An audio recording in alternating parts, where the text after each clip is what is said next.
Bonjour, très chers téléspectateurs. Ça dépendra de l'heure à laquelle vous êtes en train de nous suivre aujourd'hui.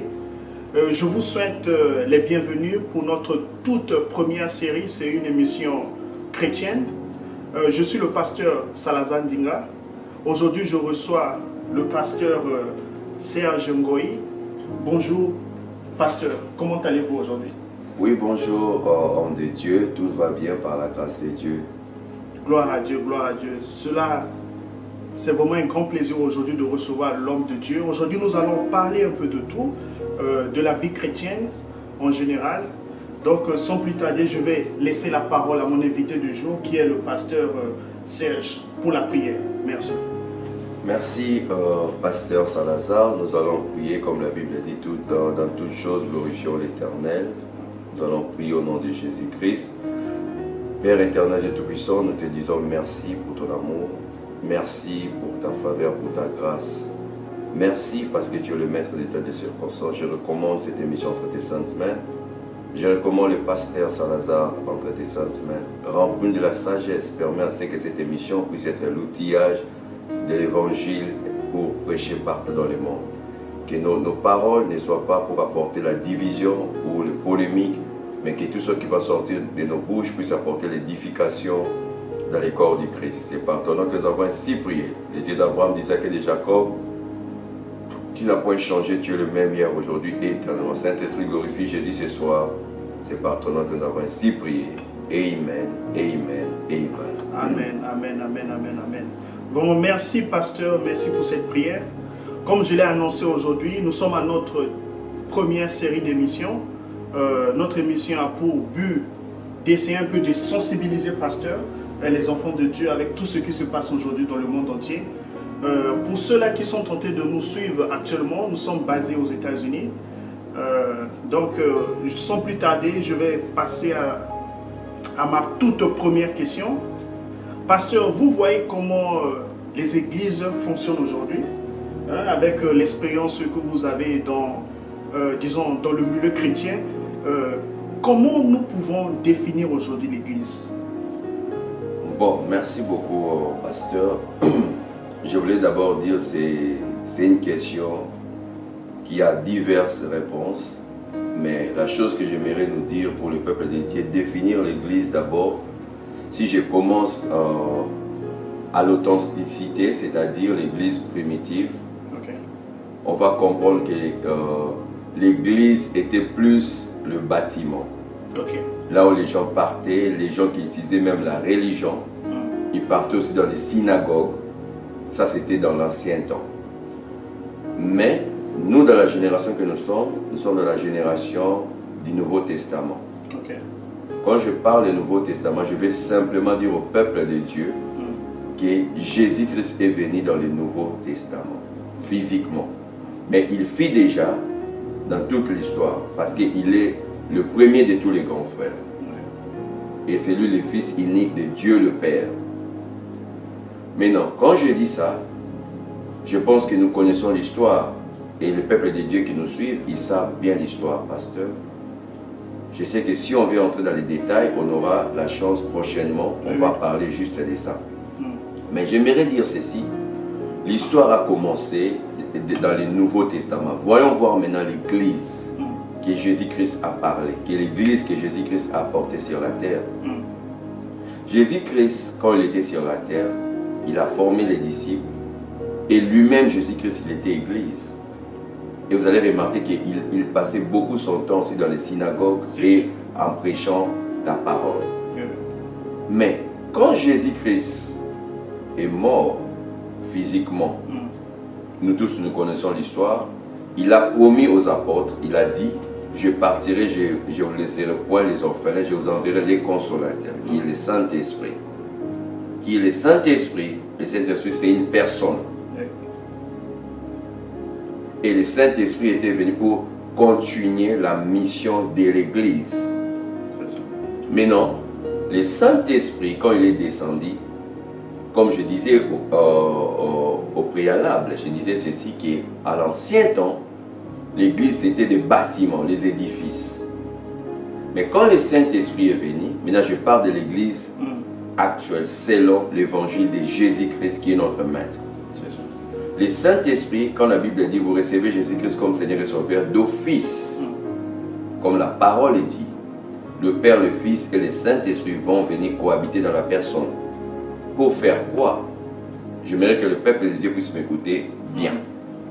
Pour constituer l'église, les temples, dans la chair humaine.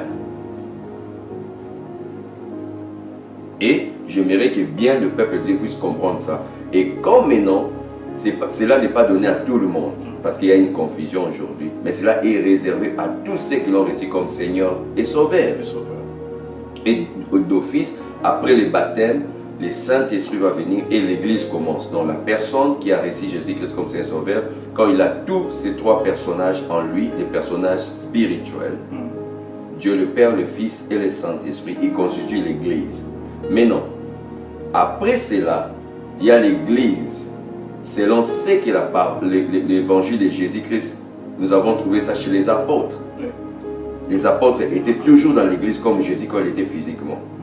Et cela permet que l'homme qui a reçu Jésus-Christ comme Seigneur Sauveur, il ne doit pas rester seulement soi-même.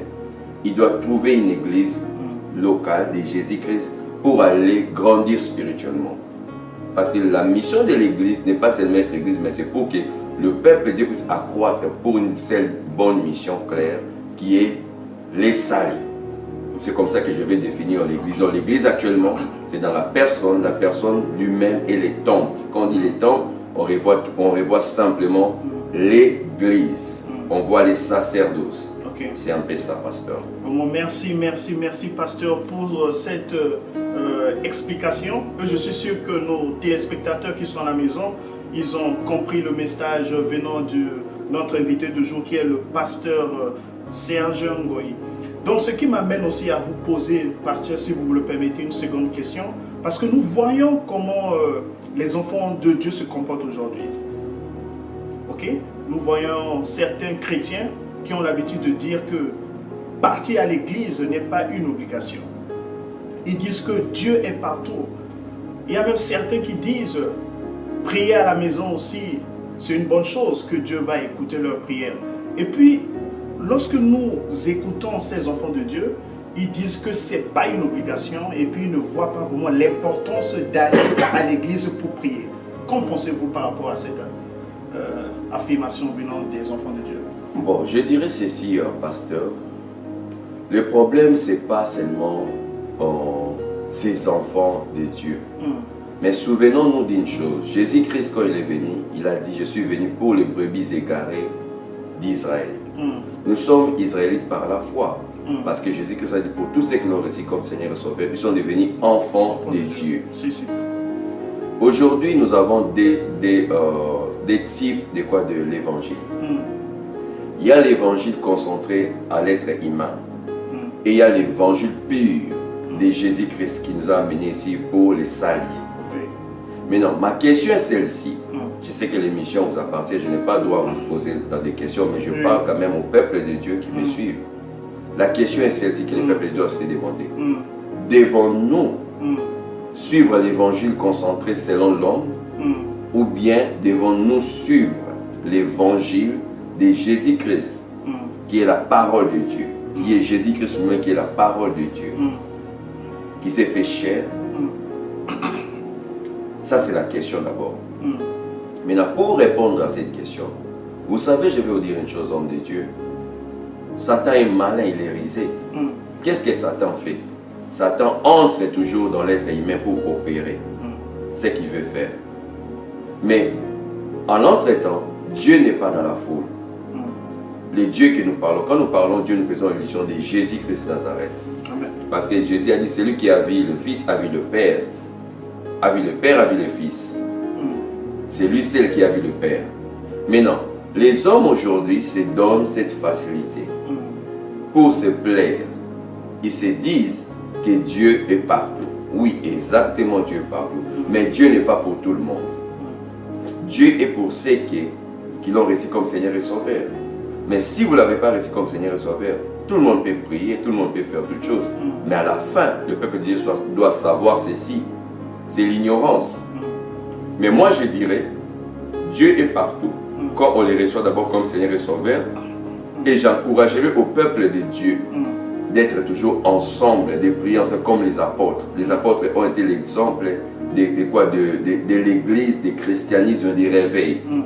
Souvenez-vous, dans l'Écriture, la Bible nous dit, les apôtres mangeaient ensemble, ils faisaient tout ensemble, ils priaient ensemble. Et il y avait une forte démonstration de la puissance du Saint-Esprit. Aujourd'hui, ces choses, dans l'église et dans la vie des enfants de Dieu, ça n'existe plus. Parce que tout le monde a peur, tout le monde ne croit plus, parce qu'il y a beaucoup de déceptions, on doit les dire, la vérité. Parce que je profiterai dans cette émission pour parler comment Jésus a voulu redresser l'église. Ok. Bon, merci pasteur, merci pour cette explication. En ce qui concerne l'église, est-ce que c'est une obligation de partir à l'église? Je suis sûr que nos téléspectateurs qui sont à la maison, ils ont compris le message, la réponse venant de notre pasteur du jour, le serviteur de Dieu, le pasteur Serge Ngoy. Donc, ce qui me conduit à vous poser une troisième question, pasteur. Quand vous regardez un peu, disons, le milieu des chrétiens, quand vous regardez l'image de l'église, est-ce que l'église a toujours conservé disons, sa vraie identité? Est-ce que l'image de l'église a terni? Est-ce que les valeurs qui sont propres à l'église, est-ce que nous la voyons aujourd'hui? Quel regard vous avez envers l'église moderne en quelque sorte? Bon, je dirais, je suis attristé. Oui, l'église est ternie. Je peux dire ça. Pourquoi? Si vous me permettez dans votre émission, je vais nous lire quelque chose tiré de la Bible. Comme ça, on va développer et comprendre qu'est-ce qui est l'église aujourd'hui. Et je vais exhorter, demander dans cette émission, tous les hommes de Dieu qui nous suivent, de voir ce que je suis en train de dire et ils vont comprendre. Quand je dis tous les serviteurs de Dieu, je parle réellement des élus, des choisis. Je ne parle pas de toute personne, mais qui rentrent dans leur bon sens. Mais sans plus tarder, nous allons prendre nos Bibles. Je vais nous inviter à lire ceci. Nous allons prendre le livre de Matthieu, le livre de Matthieu 19. Non, c'est pas le livre de Matthieu 19. Je m'excuse, pasteur. Nous allons lire, c'est Matthieu, le chapitre 21, le verset 10 jusqu'à 16. Là où tout le monde nous suit, s'ils ont leur Bible, ils peuvent ouvrir ça. Nous allons lire pour comprendre, pour répondre à votre question. Je lis au nom de Jésus-Christ. Lorsqu'il entra dans Jérusalem, toute la ville fit émue, et l'on disait, qui est celui-ci?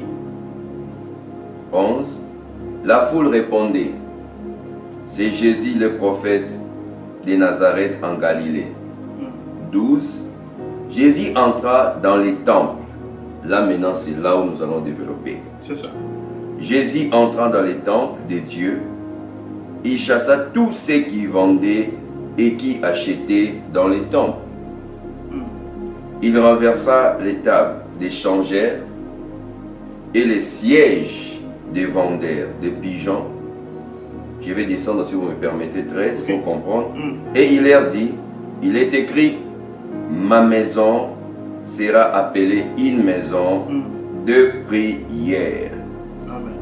Mais vous, vous en faites une caverne de voleurs. Arrêtons-nous d'abord là-bas.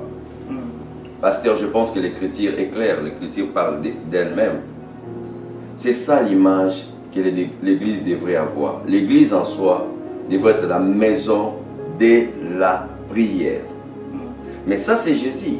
Quand il est venu, il a vu, il était ému, il était étonné. Il a vu que non, l'église était devenue là où les gens pouvaient faire la prostitution, les trocs. Les gens pouvaient faire les cavernes des voleurs. Mais qu'est-ce que Jésus a fait? J'aime l'autre version qui dit, il avait fouetté toute personne et il les chassa. Il a dit, vous n'avez jamais écouté, il est écrit que ma maison sera la maison de la prière. Amen. Maintenant, regardons ce qu'il fait maintenant pourquoi j'avais dit que oui, l'église aujourd'hui a fondi. Regardons maintenant dans la Bible, qu'est-ce qui s'est passé. Regarde les complices de cette histoire de l'église. Nous allons lire.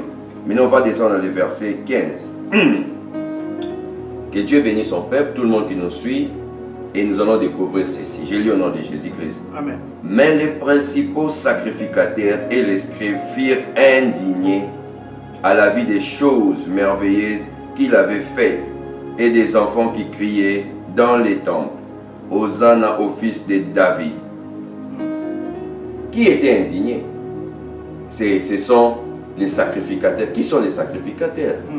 Les sacrificateurs, c'est comment? C'est un pasteur, c'est un prêtre qui fait les cultes sacerdotales. C'est ça. Mais ces gens étaient où? Dans les temples. Mais ils voyaient tous ces voleurs. C'est le cas d'aujourd'hui. Vous allez voir dans l'église, je ne suis pas venu pour juger, mais je parle de faits réels par rapport à votre question. Observons-nous tous. À l'église aujourd'hui, les encadreurs spirituels, le pasteur, le bishop, tous ces gens, ils savent dans l'église que cette sœur s'est méconduite. Ils savent, ils ont été informés. Et même le Saint-Esprit les a dit. Mais ils font sembler, ils disent non. Tu sais, je peux prendre son offrande, je peux prendre sa dîme. Mais quand un pasteur fait ça, il entre aussi dans ces jeux-là. Il suit aussi l'église sans le savoir. Mais ce que le pasteur devrait faire, c'est d'abord enseigner cette personne-là. Je n'ai pas un problème contre les prostituées, contre les voleurs. De les enseigner ce qu'ils font, c'est mal, avec amour, dans la parole. Parce que le Saint-Esprit qui convainc quelqu'un a changé. Le pasteur ne devrait pas prendre d'abord l'air aux offrandes et l'air dîme. Les pasteurs devraient, comme s'ils n'étaient pas au courant, là c'est une autre chose. Mais s'ils sont avertis, vous allez voir la majorité des cas, les pasteurs avertis, mais te disent, oh non, ça va, ça ne dérange pas. Ils donnent leurs exemples. Mais c'est là où il y a les problèmes dans l'église. Donc l'impureté est déjà entrée. La sueur est déjà entrée dans l'église. Et qu'est-ce qui sera la continuité? Ça sera la désolation. Donc c'est-à-dire, nous, tant qu'encadreurs, tant que prédicateurs, tant qu'enseignants, docteurs, bishops, nous avons intérêt de dire à ces gens de se repentir avec amour, avec patience, comme Christ avait eu la patience, en fait que ces gens, nous puissions recevoir l'air dîme et que ces gens puissent être sauvés à la fin du temps. On ne doit pas faire le contraire. Mais non, je vais chuter rapidement. Je sais que nous n'avons pas beaucoup de temps, mais j'aimerais dire au peuple de Dieu, comment la Bible dit que ce que Jésus-Christ avait fait, c'était une acte merveilleuse, c'est-à-dire de mettre l'ordre dans l'église. Mais qui était indigné? Pourquoi les sacrificateurs, les principaux sacrificateurs étaient indignés? Donc c'est-à-dire, il y avait complicité entre les mâles et les principaux sacrificateurs. C'est ça le problème que l'église est en train de passer aujourd'hui. La vérité est devenue rare entre les bouches des sacrificateurs de Dieu. Mais quand je ne dis pas tous les sacrificateurs. Jusque-là, il y a encore des bons. Souvenons-nous. Élie avait dit tout en fléchit devant Baal. Mais l'Éternel avait dit, je me suis réservé 1000. Jusqu'au jour d'aujourd'hui, il y a encore des bons serviteurs qui nous écoutent partout, qui comprennent les messages que je suis en train de dire. Mais l'heure est arrivée que nous, tant que les encadrés spirituels, on doit être de bons exemples. On ne peut pas s'associer avec un voleur. Quand on s'associe avec un voleur, quand on prend quelque chose, même dans le monde, on le dit, bien mal acquis.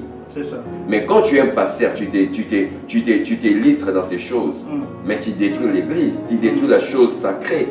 Parce que la maison de l'Éternel, le temple, l'église, n'est pas une maison là où les gens peuvent apporter leurs poubelles. C'est la maison sacrée, la maison de la prière, comme Christ l'a dit. Je pense que j'ai répondu à la question. Merci, pasteur, pour cette réponse. Comme tu viens de le dire, Jésus-Christ, quand il était rentré de la synagogue, il avait tout mis à terre parce qu'il avait dit que c'est la maison de son Père. Ce qui me pousse aussi à vous poser une autre question, pasteur. Parce que quand on vous entend, parce que j'ai à suivre beaucoup de vos prédications sur YouTube, sur Facebook, je vois en vous, vous avez une rage. Vous voyez un peu, vous avez une forte rage par rapport à l'étude que vous avez faite sur le terrain. Donc vous avez vu le comportement de vos frères ou bien de vos homologues pasteurs. Vous voyez un peu. Donc je sens en vous une rage dans la question que j'ai à vous poser. D'autres personnes, ils vont même conclure, ils vont dire que le pasteur Serge, peut-être il a un problème contre ses homologues pasteurs. Est-ce que c'est vrai? Est-ce que vous avez un problème contre vos amis pasteurs? Merci beaucoup, pasteur, pour cette belle question. J'aime cette question, c'est vraiment très pertinent. Vous savez, en étant un homme de Dieu, on ne peut pas avoir des problèmes. Souvenons, la Bible dit que les gens parlent en vous le mal, qu'ils ne trouvent pas cela en vous. C'est ça. La Bible dit, encore dans notre version de Paul, il dit que le mal arrive, que ne puisse pas être les centrales du mal. C'est-à-dire, le mal va venir. Même Jésus-Christ, les gens l'ont traité de toute espèce, vous savez. Alors moi, le plus petit de tous les grands, je ne me vois pas dire que j'ai un problème avec un pasteur. Parce que d'abord, un pasteur, c'est seulement un titre spirituel. C'est comme on part dans une équipe de football, on a le numéro 1, on a le numéro 2. C'est-à-dire qu'il n'y a jamais eu un numéro 1, c'est-à-dire fixe. Donc c'est-à-dire n'importe qui peut venir jouer au numéro 1. C'est aussi les spirituels. Nous avons les pasteurs, nous avons les docteurs, nous avons les bergers, nous avons les évangélistes, nous avons les apôtres, nous avons les prophètes, nous avons tout ce qu'on peut dire. C'est ça. Moi, avoir des problèmes avec mes collègues, c'est pas ce que l'évangile nous dit. Mais plutôt, je cherche à réveiller. Vous savez, aujourd'hui, l'église est en train de quoi? D'être déroutée. Mais bientôt, là, Jésus-Christ revient. Le jugement va commencer dans l'église. C'est ce que la parole de Dieu nous le dit. Je devrais lire ces écritures. Mais tellement que nous sommes dans une émission qui est limitée. Prochainement, on va entrer dans la profondeur. Et je vais inviter et exhorter aux gens de me suivre sur Facebook. Il y aura des enseignements. Et il y aura des prédications aussi sur YouTube. Là, nous allons donner l'entièreté. Mais comme c'est une émission, j'aimerais vous dire, je n'ai pas un problème. Mais ce que je dis, beaucoup de ces titres religieux que je viens de dire, y compris moi-même, des fois, le diable nous a mis dans une forte distraction. On ne sait plus prêcher quel est l'évangile que nous devons prêcher aujourd'hui. Parce qu'à chaque ère, l'Éternel a toujours envoyé un messager de l'ère. Actuellement, si nous regardons dans le monde, pour vous répondre, vous allez voir, il y a beaucoup de morts. Les gens que nous connaissons, les gens qui nous sont chers, ils meurent pas mal aujourd'hui. Mais où partent ces âmes-là qui nous quittent? S'ils n'ont pas réussi la bonne nouvelle, ces âmes partent directement en enfer. Pasteur, il y a une chose qui est vraie, sûre et certaine. Il y a le paradis et l'enfer. Maintenant, quand je parle comme ça, la maison, si le père de la maison est droit, les enfants ils vont porter les fruits de leur père. C'est ça. Quand je dis seulement les bishops, les pasteurs, je n'ai pas un problème avec qui que ce soit. Mais les enfants de Dieu avertis, ils comprennent le message. Je suis un sentinelle, un messager qui est en train de frapper la clochette, en train de dire réveillez-vous. Sinon, je vais te dire une chose, pasteur. N'avez-vous jamais entendu qu'un pasteur partit en enfer? Oui, je vous dirais oui. Être pasteur n'est pas dire qu'on doit hériter le royaume des cieux. Être bishop n'est pas synonyme hériter le royaume des cieux. J'aimerais exhorter au peuple de Dieu. La Bible dit, au temps de la fin, il y aura un grincement des dents. Ils diront que Seigneur, nous avons fait le miracle quand on a dit, je ne vous reconnais pas, je ne vous ai jamais envoyé.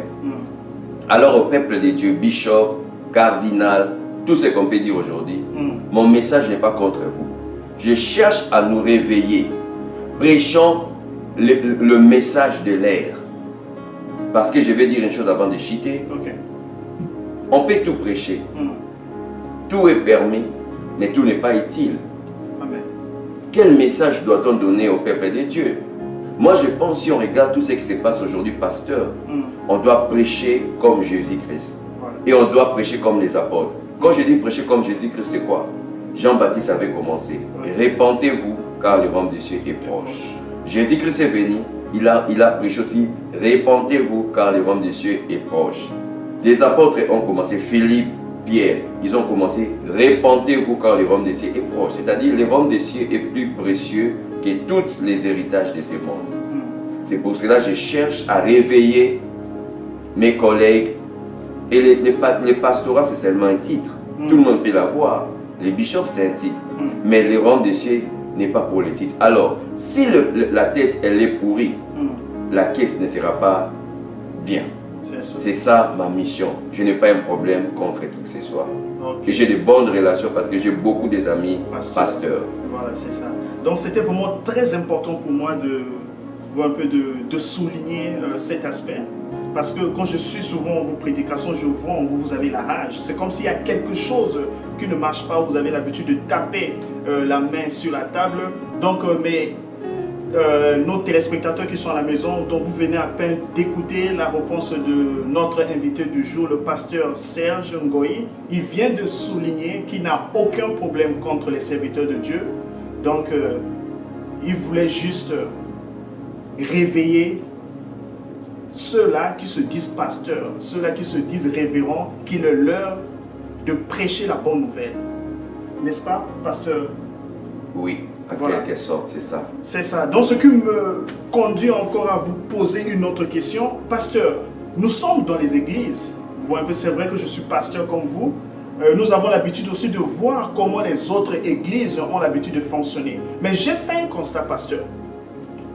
La majeure partie des pasteurs qui ont l'habitude de conduire leur ministère, il est très difficile de leur voir commencer le culte du dimanche.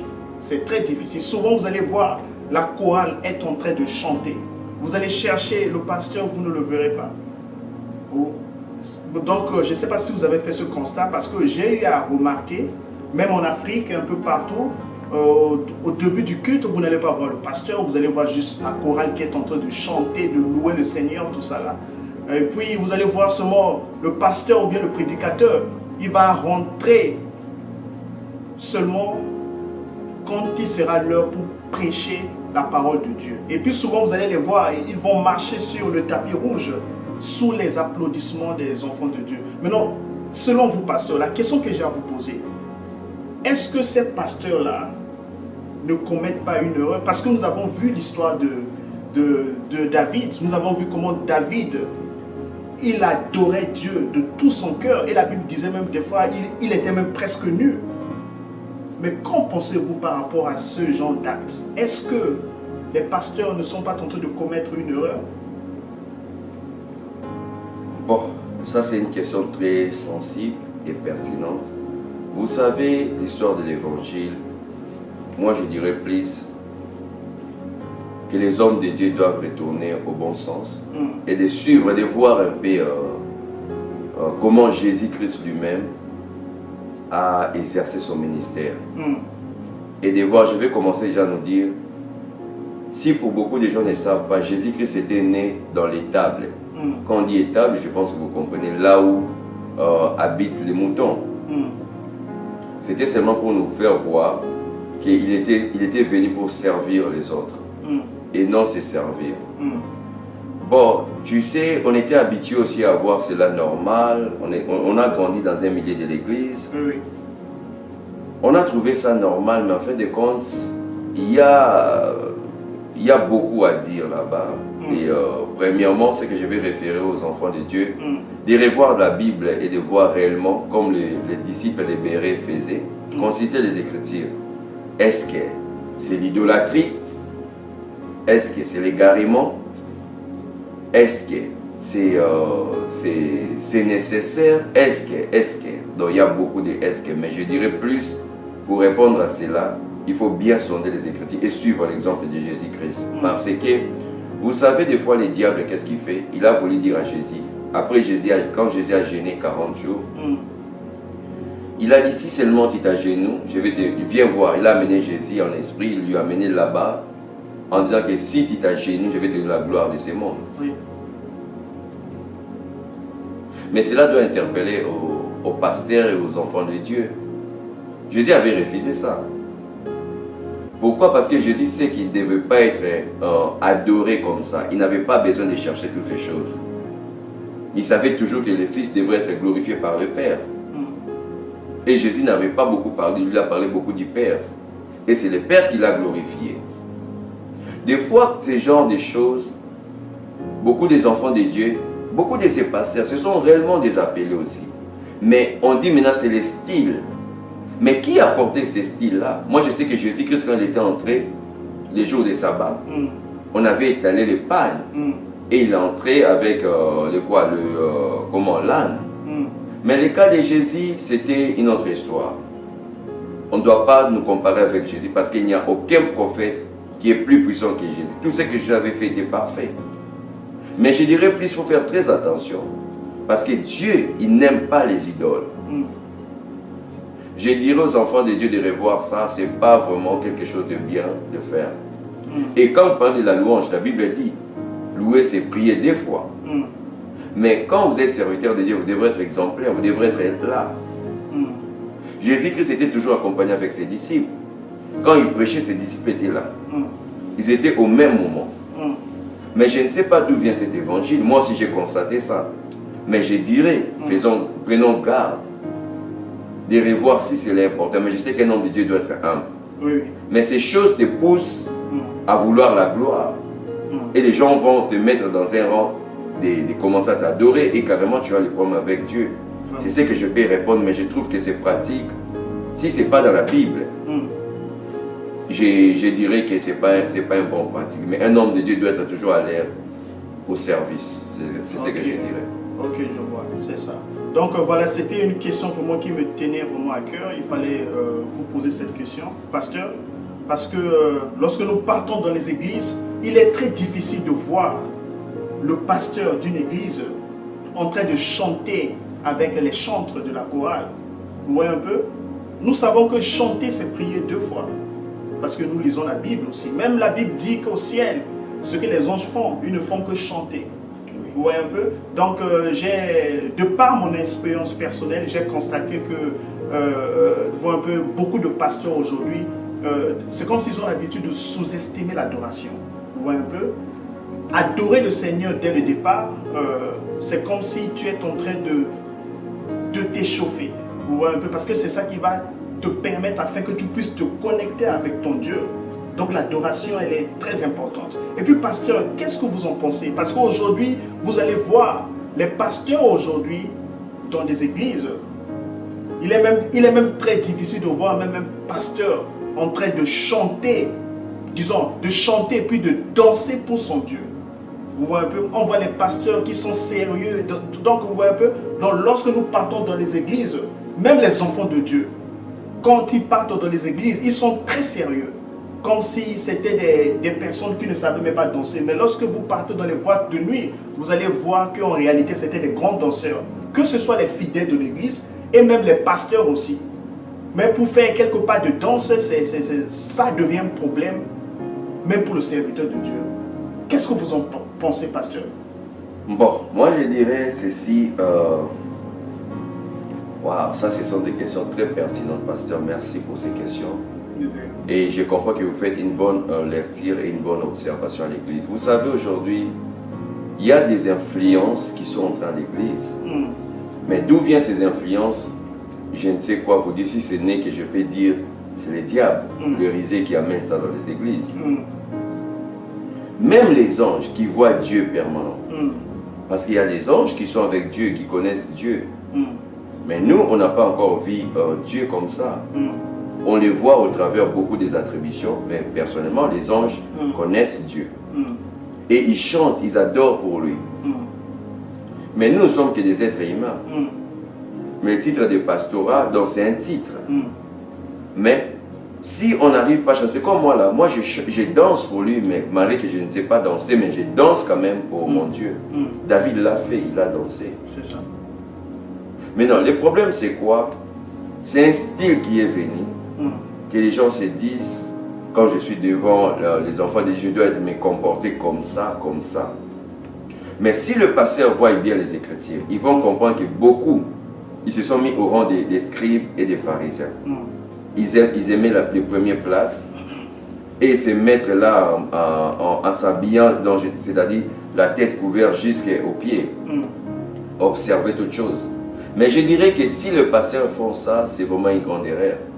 Parce que nous tous, on doit les louer. La Bible dit, tous ceux qui respirent louent l'Éternel. On loue l'Éternel comment? Dans des danses, et dans la joie, et dans les chants. C'est ça. Ça c'est vrai, je dirais aux hommes de Dieu de revoir ça. Et plus quand l'homme de Dieu est déjà là, comme vous venez de dire vous-même, c'est comme un joueur de football, quand il part, il s'échauffe. Il s'échauffe et le Saint-Esprit descend encore puissamment. C'est ça. Donc ma réponse est celle-là. Je ne sais pas si le peuple de Dieu va comprendre ça et que je n'agrée pas avec ce genre d'attitude. Donc le pasteur c'est un exemple. Il doit être là à temps à l'église et assister et voir comment le culte est en train de se dérouler. Je pense que c'est ça, pasteur. C'est ça. Bon, merci. Merci, pasteur Serge, pour vos éclaircissements sur mes questions du jour. Nous tendons vers la fin. Je sais qu'il y a beaucoup de nos téléspectateurs qui sont branchés. Ils étaient en attente de cette émission. On rend gloire à Dieu. Maintenant, j'ai une toute dernière question à vous poser, pasteur. Nous regardons beaucoup des églises aujourd'hui. Vous voyez? Donc, vous allez rentrer dans des églises, mais vous allez constater que dans beaucoup d'églises aujourd'hui, ils mettent plus l'accent sur la prédication. Vous voyez un peu? Ils mettent plus l'accent sur la prédication. Mais la vie de prière, dans les églises aujourd'hui, c'est vraiment réduit à la baisse. Donc, les serviteurs de Dieu n'ont plus une vie de prière. Même les fidèles de l'église aussi n'ont plus une vie de prière. Or, nous avons lu la Bible, même Jésus-Christ, avant de repartir chez son Père, il nous a laissé une seule chose. Et l'héritage que Jésus-Christ nous a laissé, il a dit quoi? C'est la prière. Mais est-ce que vous, selon vous, pasteur, un ministère qui n'est pas basé sur la vie de prière, est-ce qu'elle pourra aller loin? Bon, merci encore, pasteur. Merci de cette question qui est très pertinente, qui va édifier le peuple de Dieu. J'aimerais d'abord nous référer, je ne vais pas être long, je vais retourner dans le livre de Matthieu, le chapitre 21, et je vais lire le verset 13. Je lis, ça c'est Jésus qui dit. Je lis au nom de Jésus-Christ. Et il leur dit, il est écrit, ma maison sera appelée une maison de prière. Ça c'est Jésus qui l'a dit, c'est pas moi. C'est Jésus qui l'a dit, c'est pas ma parole, je n'ai pas écrit dans la Bible, c'est Jésus lui-même. Ma maison sera appelée maison de prière. Quelle est cette maison? C'est d'abord la personne lui-même, qui est le temple, et c'est l'église qui est la maison de l'Éternel. Mais comment on peut seulement être basé dans la prédication, mais n'a pas la vie de la prière? Si tu regardes les coutumes de Jésus-Christ, ça c'est dans Marc, c'est aussi dans Matthieu et dans Luc.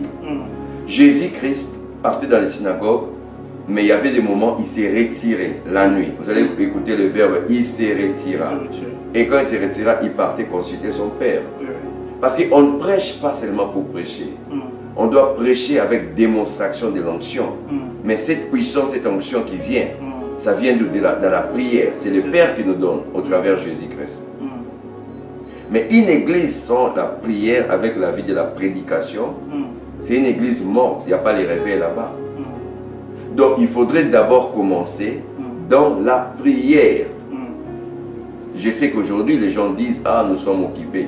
Mais une chose que j'aimerais dire aux enfants de Dieu, les diables ne s'est jamais fatigué. Ils s'occupent toujours de nous.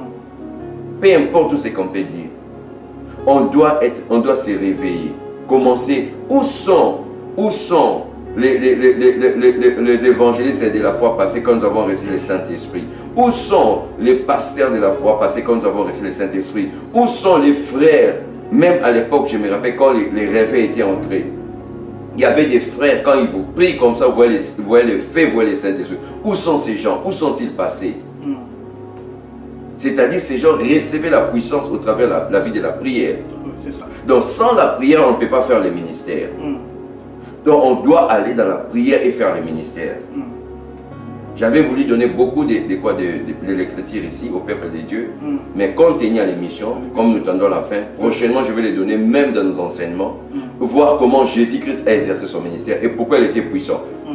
Pasteur, avant de finir, souvenons-nous, il y avait les disciples de Jésus quand Jésus était à la montagne à la prière. Il y avait un lunatique qui était venu. Les disciples ont cherché à prier, ont cherché, mais le lunatique n'était pas guéri. Mais quand Jésus est venu, ils ont dit à Jésus, Maître, on a essayé. Il a dit, vous, les hommes de paix de foi, jusqu'à quand? Ces gens des esprits quittent que dans les gènes et quoi? Des prières. C'est ça.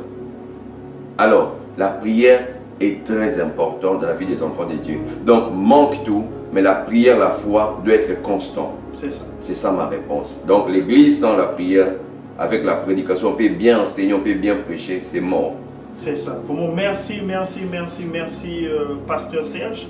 Donc, comme ce que vous venez de dire, donc on comprend par là que la prière, c'est la fondation de l'église.